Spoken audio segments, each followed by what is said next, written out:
ए राजा, थांब की जरा. किती वनवन केली र दिवसभर पैसा कमवण्यासाठी. हेच तर जीवन आहे ना. बरेच तत्वज्ञानी सांगतात पैसा काहीच नाहीये, पण पैसाच सगळं काही आहे. तुम्हाला एक सांगू का? यश आणि अपयशाच्या गर्तेमध्ये जेव्हा आपलं जीवन अडकलेलं असतं, जेव्हा तुम्हाला यश भेटतं, तेव्हा त्या यशाला हजारो बाप असतात. आणि जेव्हा तुम्ही अपयशी असता, तेव्हा तुमचं अपयश हे पोरकं असतं. कोणी पाठीवरती हात देण्यासाठी पण नाही हो येत.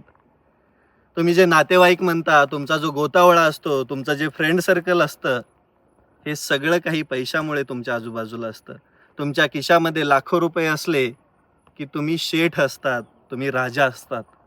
आणि ज्या दिवशी तुमच्या खिशामध्ये दमडीही उरत नाही, त्यावेळेस तुम्ही कफनासाठी पण महाग असतात. एक सांगू का? ज्यावेळेस तुम्ही जीवन जगताना इथं सर्वस्वी पैसा आहे. तुम्ही मरेपर्यंत, तुम्ही सरणावर जाईपर्यंत तुमच्याकडे असणाऱ्या पैशालाच व्हॅल्यू असणार आहे. एक ट्राय करा ना. तुम्हाला वाटतं ना पैसा काहीच नाही. एका दुकानामध्ये जा, तिथून 50 पैशाची एक चॉकलेट घेऊन दाखवा फ्रीमध्ये. शक्य आहे का ते? ठीक आहे, संबंधामुळे पहिल्या दिवशी भेटून जाईल, दुसऱ्या दिवशी भेटून जाईल. तिसऱ्या दिवशी दुकानदार पायतान फेकून आणेल ना. मग तुम्ही कसं म्हणता पैसा काहीच नाहीये? आपलं जगणं हे सुखासाठी नाहीच आहे. पैसा कमवण्यासाठी आहे. कारण की आपल्या समाजाने एकच घाट बांधून ठेवलाय.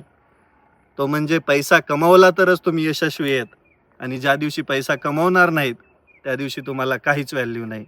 त्यामुळं पैसा कमवा, पण सुख भेटन असा कमवा.